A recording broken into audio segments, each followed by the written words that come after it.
Okay, so good morning, good afternoon, good evening. Sorry po. Good morning, good afternoon, good evening. This is Alan Burgos from the hashtag Walk with Lan channel. Welcome and welcome back to our channel. Guys, no, magandang araw sa inyong lahat, no? Ulitin po natin, ako po si hashtag Walk with Lan at maligayang pagdating sa ating channel kung saan pinag-uusapan natin ang mga bagay na mahalaga sa ating komunidad.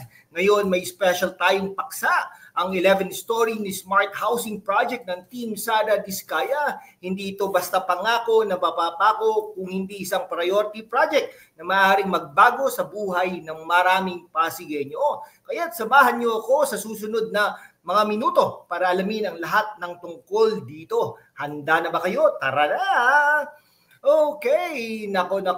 Una sa lahat, kilalanin natin si Sara Diskaya. Siya ay kandidato para sa pagka-mayor ng Pasig City sa darating na eleksyon. Pero hindi siya basta kandidato, siya ay isang nanay, negosyante at may-ari ng construction company na may malaking puso para sa mga pamilyang nangangailangan. At ang kanyang pangunahing proyekto, ang 11-story na Smart Housing Project, no? Parang ginagaya si Yorme Isko Moreno. Pero teka, ano nga ba ang smart housing? So madaling salita, ito ay pabahay na hindi lang maganda o matibay, kundi puno ng teknolohiya para gawing mas madali, mas matipid, at mas maginhawa ang buhay ng mga residente. Sa video na ito, tatalakayin natin kung bakit ito mahalaga, paano ito gagawin, at kung paano ito makakatulong sa Pasig at sa mga tao dito. Kaya't huwag bibitaw. Exciting mga susunod nating pag-uusapan, mga kababayan ko. Bago natin pag-usapan ang solusyon, alamin muna natin ang problema. Sa Pasig City, tulad ng ibang lungsod sa Metro Manila, malaki ang hamon pagdating sa pabahay. Alam nyo ba na ang populasyon ng Pasig ay patuloy na lumalaki, katulad din ng mga ibang mga lungsod dito sa Metro Manila at sa ibang karatig po ng Pilipinas, no? Pero ang abot kayang bahay, kulang na kulang. Naku, totoo naman talaga yan. Maraming pamilya ang nahihirapan makahanap ng disenteng tirahan. Ang renta ay sobrang mahal at ang mga bagong developments ay madalas para lang sa mayayaman. May mga naninirahan pa sa mga informal settlements sa ilalim ng tulay, mga lugar na hindi ligtas o hindi angkop para sa pamumuhay. Nako po, mahirap talaga makahanap ng murang bahay, no? Lalong-lalo na dito sa Metro Manila, kung meron man, maliit na espasyo para sa buong pamilya. Sabi ni Aling Maria, ilang residente ng Pasig. Kaya naman, kailangan natin ng solusyon na hindi lang basta pabahay, kundi isang bagong paraan ng pamumuhay. At dito pumapasok ang smart housing ni Sara Diskaya. Yan, oh. Nako. So ano nga ba ang smart housing? Ito ay pabahay na gumagamit ng teknolohiya para mas mapabuti ang buhay ng mga nakatira dito. Hindi ito basta bahay na may 4 na pader at bubong. Ito ay matalino, sustainable at konektado. Halimbawa, may mga smart meters na magmo-monitor ng kuryente at tubig. Alam mo kung gaano karami ang ginagamit mo, kaya nakakatipid ka sa bills. Nako, may mga solar panels din para sa renewable energy, mabuti sa bulsa at kalikasan. At syempre, high-speed internet. Mahalaga para sa trabaho, pag-aaral at komunikasyon. Para naman sa seguridad, may mga CCTV cameras at access control systems. Isipin mo, pwede kang matulog ng mahimbing dahil alam mong ligtas ang pamilya mo. Sa madaling salita, ang smart housing ay tungkol sa pagbibigay ng mas magandang pamumuhay, mas matipid, mas berde at mas moderno.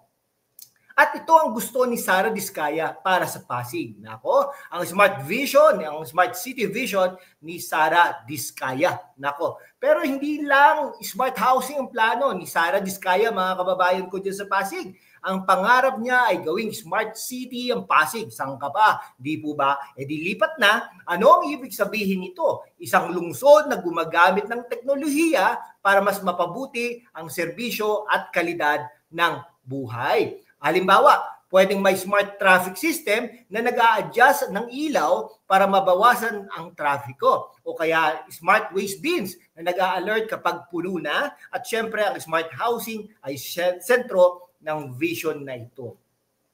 Mga kaibigan ko, mga kababayan dyan sa Pasig, no, sa isang panayam, sinabi ni Sara Diskaya, ang bahay ay hindi magiging tahanan kung walang kabuhayan. Ang mga naninirahan dito, kaya ang plano niya ay hindi lang magbigay ng bahay, kundi siguraduhin may oportunidad para sa trabaho at edukasyon ang mga residente. Ang 11-story smart housing ay simula ng mas malaking plano, ang gawing mas matalino, mas maunlad at mas inclusive ang Pasig City. Ngayon, pag-usapan natin ang bituin ng ating video, ang 11-story smart housing project. Isang modernong gusali na may 11 palapag, puno ng units para sa mga pamilyang Pasigueño. Smart technology, ano kaya mga features nito? Smart technology, automated lighting, energy efficient appliances, at posibleng mga smart home devices na kontrolado sa phone mo. Wow! Sustainability, solar panels, rainwater harvesting, at waste management systems para sa mas berdeng pamumuhay. Affordability, abot kaya ang units at may plano para sa livelihood programs tulad ng training o job placement. Lokasyon, malapit sa mga commercial areas para madali ang access sa trabaho at serbisyo.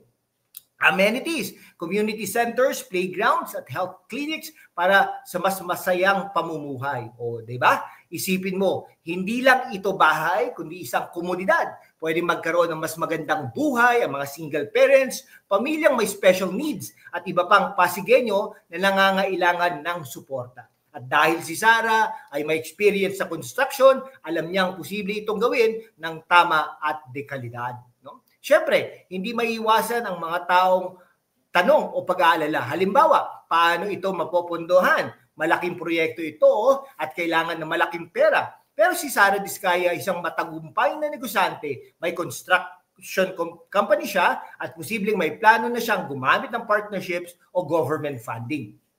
Abot kaya ba talaga ito? Oo, dahil ang focus ni Sara ay pabahay na may kasamang kabuhayan. Hindi lang basta ibibigay ang bahay, bibigyan din ng pagkakataon ng mga tao na magkaroon ng stable income. At kung may mga residenteng maapektuhan tulad ng relocation, sigurado akong gagawin ito ng maayos, may konsultasyon at may suporta para sa mga lilipat. Ang layunin dito ay iangat ang buhay, hindi magdadagdag ng problema. Kaya't mga kaibigan, ang 11-story smart housing ni Team Sara Diskaya ay hindi pangakong mapapako. Ito ay isang priority project na may potensyal na baguhin ang Pasig, isang hakbang tungo sa smart city na pangarap nating lahat. Lungsod na matalino, maunlad at walang naiiwan. Kung naniniwala kayo sa vision na ito, suportahan natin si Sara Diskaya sa darating na eleksyon. Sama-sama natin gawing realidad ang mas magandang Pasig.